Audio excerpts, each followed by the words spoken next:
वंदन करते, ज्यांचे एका समाजावर उपकार नाही तर ज्यांच्या विचारांनी जगभर क्रांती घडवून आणली।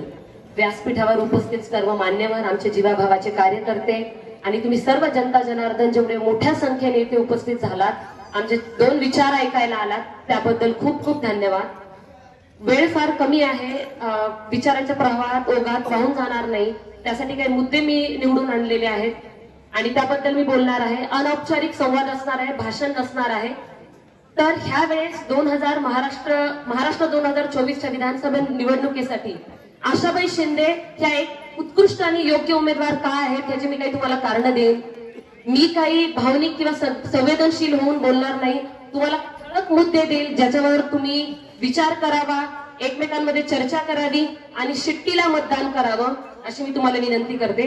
पहिला मुद्दा आहे, आमचं भीतीचं आणि दहशतीचं राजकारण नाही। उभ्या इतिहासात तुम्ही कोणालाही विचारून पहा, शिंदे साहेबांकडून किंवा आमच्या कुटुंबाकडून किंवा कुठल्याही कार्यकर्त्यांकडून कधी कोणाच्या केसाला सुद्धा धक्का लागलेला नाहीये, कोणाला तीळ मात्र सुद्धा त्रास झालेला नाहीये।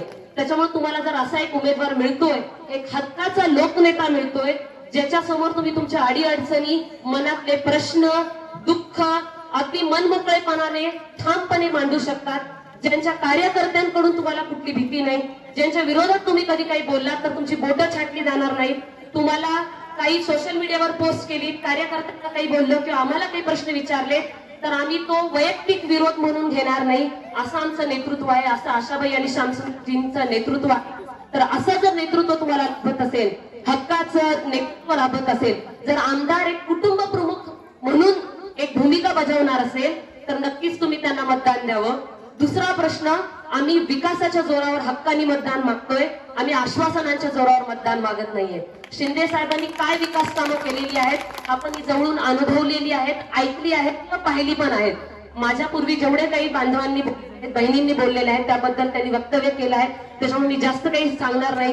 पण तुम्ही हॉस्पिटल म्हणा, कोट्यवधी रुपयांचे हॉस्पिटल म्हणा, धान्यांची गोडाऊन्स म्हणा, सीसी रस्ते म्हणा, पानंद रस्ते म्हणा, विजेचे डेपो म्हणा, बोरवेल म्हणा, फुल नाही तर फुलाची पाकळी प्रत्येक गावात आणि तांड्यांपर्यंत शिंदे साहेबांनी आणि आशाबाईंनी पोहोचवलेली आहे आणि त्यांचं एवढं नाव झालेलं आहे। त्याच्यामुळे जनतेच्या विनंतीला, त्यांच्या समाजकार्यामुळे जे वादळ त्यांनी निर्माण केलं त्या कार्यकर्त्यांच्या विनंतीला मान देऊन त्यावेळेस आशाबाई या रिंगणात उभे आहेत। तर हा दुसरा मुद्दा झाला। म्हणजे अशाच काही गावांमध्ये तांड्यांमध्ये आम्ही गेलो जिथे आपल्या जवळच्या लोकांना शेवटचा निरोप देण्यासाठी स्मशानभूमी नव्हतं, कब्रस्तान नव्हतं, गुडघ्याभर पाण्यात जाऊन गुडघ्याभर म्हणजे पूर परिस्थिती निर्माण झाल्यावर गुडघ्याभर पाण्यात जावं लागायचं, काही गावे आणि तांड्यांचा संपर्क सुटायचा। एवढी विकासाची उणीव आपल्या लोहा कंधारच्या मतदारसंघात होती। आता तुम्ही उस्माननगरचं उदाहरण देऊ शकता, निजामांच्या काळात तालुका राहिलेलं मोठी बाजारपेठ असलेलं हे गाव होतं आणि आज लोहा कंधार आणि उस्माननगर सुद्धा ज्या तुलनेत विकास व्हायला पाहिजे होता तेवढा विकास झालेला नाहीये। स्वातंत्र्यानंतर सुद्धा जेवढा विकास झाला नाही त्याची उणीव, त्याची झीज भरून काढण्याचा आम्ही आतोनात प्रयत्न शिंदे साहेबांनी, आशाबाईंनी केलेला आहे। पण देव माणूसही उतरला तरी एवढं विकासाची कामं करता येणार नाही, तरी आम्ही प्रयत्न केलेले आहे आणि पुढेही प्रयत्न करून आम्ही प्रयत्नशील राहू। तर आमचं विकासाचं नेतृत्व आहे, आम्ही आश्वासनांच्या जोरावर तुम्हाला मतदान मागत नाही, हा दुसरा मुद्दा झाला। तिसरा, आमचा ओपन डोअर पॉलिसी आहे, म्हणजे आमच्या घराच्या बाहेर जसं आमदाराच्या घराच्या बाहेर 10 दिवस तात्काळ उभं राहावं लागतं कुठल्या कामासाठी, आज चिठ्ठी जाते, मग विचार केला जातो कोण आलंय, कुठल्या जाती धर्माचे लोक आहे, कुठला मतदारसंघ आहे, तिथले कार्यकर्ते आपल्याकडून आहेत का, ते गाव आपल्याकडून मतदान करतं का, एवढा सगळ्यांचा विचार केला जातो। मग आतून निरोप येतो की आत यायचं की किती दिवसांनी यायचं, तसं आमच्याकडे नाही।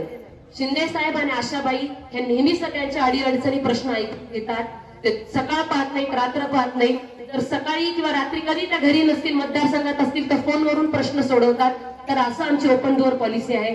आलेल्या व्यक्तीला केबिन मध्ये एंट्री आहे, प्रत्येक वेळेस तुम्हाला कार्यकर्त्यांमार्फत पण यायची गरज नाही, तुम्ही स्वतः हक्काने आमच्या घरी येऊन कधीही आपल्या अडीअडचणी मांडू शकतात, असं हे नेतृत्व आहे। हा तिसरा मुद्दा झाला। चौथा मुद्दा आणि पुन्हा एकदा मोठा मुद्दा की आम्ही स्वतःच्या पोटा पाण्यासाठी राजकारण करत नाही। शिंदे साहेबांनी वयाच्या 22व्या वर्षी कलेक्टर झाले, 37 वर्ष प्रशासकीय सेवेत त्यांनी खूप कामं केली आणि आमचं सेटल झालेलं असं कुटुंब आहे। लोकांच्या घासातला घास घ्यायचं आमचं राजकारण नाही, वैयक्तिक विकास पाहून विकासाची कामं मंजूर करायचं आमचं राजकारण नाहीये। आम्ही सेटल व्यक्ती आहोत, त्याच्यामुळे आम्ही फक्त आणि फक्त मतदारसंघाच्या विकासाची स्वप्न पाहतो। आशाबाईंनी आणि श्यामसुंदर शिंदेंनी पण फक्त मतदारसंघाचा विकास कसा करता येईल, आपल्या जन्मभूमीचा आणि कर्मभूमीशी काहीतरी देणं लागतं आणि आपल्याला त्यांना जितका विकास करून आणता येईल तेवढा विकास कामं आणायची आहेत, धर्मनिरपेक्ष राहून विकास कामं करायची आहेत, कुठल्या जाती धर्माला वर खाली मानून विकास कामं आणायचे नाहीत, अशा विचारवृत्तीचे हे लोक आहेत. तर आमचं पोटापाण्यासाठी राजकारण नाही, हा चौथा मुद्दा झाला. पाचवा, आम्ही शेतकरी कामगार पक्षाचं नेतृत्व करत ही निवडणूक लढत आहे. शेतकरी कामगार पक्ष हा शेतकऱ्यांच्या कष्टकऱ्यांच्या हक्कासाठी लढणार आहे, शेतमालाच्या भावासाठी लढणारा आहे, महिलांच्या सक्षमीकरणासाठी लढणारा पक्ष आहे. त्यानंतर बहुजनाच्या सन्मानासाठी लढणारा हा पक्ष आहे. तर महान विचारसरणीच्या पक्षाचं नेतृत्व करत आम्ही निवडणूक लढवत आहोत. आम्ही पोकळ जाती धर्माचं राजकारण करून विकासाच्या कामाचं बोलणं सोडून लोकांच्या डोळ्यात जाती धर्माची धूळ फेकणारा आमचं नेतृत्व नाहीये किंवा आमचा पक्ष नाहीये. आम्ही सीझन प्रमाणे पक्ष बदलणारे आमचं नेतृत्व नाहीये, आम्ही उमेदवार नाहीये, स्वतःच्या वैयक्तिक विकासासाठी पक्ष बदलणारे आम्ही नाहीयेत. हा पाचवा मुद्दा झाला. सहावा, तुम्हाला एक सुशिक्षित आणि अनुभवी नेतृत्व मिळतंय. 37 वर्षांचा जसा मी अनुभव सांगितला तो आहे. सरकारी यंत्रणा कशी चालते ह्याचा तगडा अनुभव शिंदे साहेबांना त्यांच्या बरोबरीने आशाबाईंना आहे. त्याच्यामुळे कशा उपाययोजना कुठल्या आपल्या मतदारसंघात व्यवस्थितपणे राबवता येतील, कुठला निधी कसा आणता येईल, ह्याचं म्हणजे जे काम सर्वसामान्य व्यक्तीला किंवा कुठल्या एका दुसऱ्या आमदाराला करायला एखाद महिना लागतो ते शिंदे साहेब एका दिवसात किंवा एका फोनवर करतात. हा अनुभवाची जोड त्यांना आहे. त्यानंतर पहिल्यांदा लोहा कंधारला स्वातंत्र्यानंतर एवढं तगडं महिला नेतृत्व मिळतंय आणि मला वाटतं कुठल्याही मतदारसंघाचा नेता हा त्या मतदारसंघाच्या विचारसरणीचा किंवा त्या मतदारसंघाच्या विचारांचा आरसा असतो. जर तुम्ही एका महिलेला निवडून दिलं, महाविकास आघाडीचे पण पक्षश्रेष्ठीचे नेते शरद पवार साहेब आम्हाला मम्मींना म्हटले होते की आम्ही महिला नेतृत्वाला प्राधान्य देतो, कारण की महिला लोकसभेत आणि विधानसभेत एवढ्या सुंदर पद्धतीने काम करतायत की आम्ही महिलेला नेतृत्वाची संधी देतो, कारण की त्या संवेदनशील असतात, भावनिक असतात. जसं आई आपल्या कुटुंबाची मायेनी पाहणी करते, त्यांच्या विकासाची स्वप्न पाहते, त्यांची जडणघडणीची स्वप्न पाहते, तसंच एक महिला उमेदवार किंवा एक महिला आमदार लोहा कंधारला लाभला तर फार आपल्या मतदारसंघाचं भलं होईल. विकासाची स्वप्न पाहिली ते मायेचं पांघरून आपल्या मतदारसंघावर पांघरतील तर महिला नेतृत्व मिळते आणि लोहा कंधारनी आणि आम्ही नक्की निवडून येऊ, कारण की आम्हाला एवढा उत्स्फूर्त प्रतिसाद गावांकडून सगळ्यांकडून मिळतोय. आणि निवडून आल्यानंतर हा लोहा कंधारचा विजय असेल, कारण की त्यांनी विकासाला मत दिलं, त्यांनी अशा नेतृत्वाला मत दिलं जे फक्त विकासाची गोष्ट करतं, वैयक्तिक विरोधात जात नाही, फक्त विकासाची स्वप्न पाहतं, गोरगरिबांच्या महिलांच्या प्रश्नासाठी लढतं. तर हे खूप काही बनून जाईल लोहा कंधारच्या लोकांच्या विचारसरणीबद्दल. त्यानंतर आता एवढी विकासाची कामं झाली, 10 रस्ते बांधले तर 10 रस्ते आहेत जे आम्हाला बांधायचे आहेत, कारण की खूप उणीव आहे विकासाची लोहा कंधार मतदारसंघामध्ये. तर आमचे पुढचे काय प्लॅन आहेत हे पण फार महत्वाचं आहे. तुमचा नेता पुढचं कुठल्या प्रश्नांसाठी लढणार आहे हे पण फार लक्षात घेणं महत्वाचं आहे. तर असे आम्ही प्रश्न लढणार आहेत की मजदुरांसाठी, सुशिक्षित बेरोजगारांच्या रोजगारासाठी, मूलभूत सोयी सुविधांसाठी लढणार आहोत. 24 तास शिक्षण, आरोग्य, रोड, रस्ते, वीज ह्याची सुविधा आपल्या मतदारसंघाला कशी पोहोचवता येईल, 24 तास कशी पोहोचवता येईल ह्याच्यासाठी आम्ही लढणार आहोत. बाजारपेठ वाढवण्यासाठी नवीन उद्योग आपल्या मतदारसंघात कसे आणता येईल, तरुणांना रोजगाराच्या संधी कशा उपलब्ध करता येतील ह्याच्यासाठी आम्ही लढणार आहोत. आता महाविकास आघाडीचं सरकार का यावं? महायुतीच्या सरकारमध्ये 2014 मध्ये पक्षश्रेष्ठींनी असं वक्तव्य केलं होतं की ज्या सरकारच्या चलनाचा बाजारभाव खाली ढासळतो ते सरकार निकम्म असतं. आज म्हणजे काल 24 तासात रुपयाचा आपलं रुपये भारताचं जे चलन आहे त्याचा एक दिवसामध्ये 24 तासात 1.5% भाव पडला आहे डॉलरच्या तुलनेत. 24 तासात 1 रुपये 17 पैशांनी, म्हणजे कुणाचं सरकार निकम्मी झालं. ह्या निकामी सरकारला आपल्याला काढायचं आहे आणि महाविकास आघाडीचं सरकार आणायचं आहे. 5 लाख रोजगार जो महाराष्ट्रामध्ये उपलब्ध होणार होता आपल्या महाराष्ट्रीयन बांधवांसाठी, तो सुद्धा परराज्यात ह्या महायुतीच्या सरकारने नेलेला आहे. तुम्ही सेमीकंडक्टर इंडस्ट्री म्हणा, तुम्ही विमान निर्मिती इंडस्ट्री म्हणा, त्याच्यानंतर आरोग्याची जी औषध निर्मिती इंडस्ट्री म्हणा, त्याच्यानंतर आजच बातमी 18,000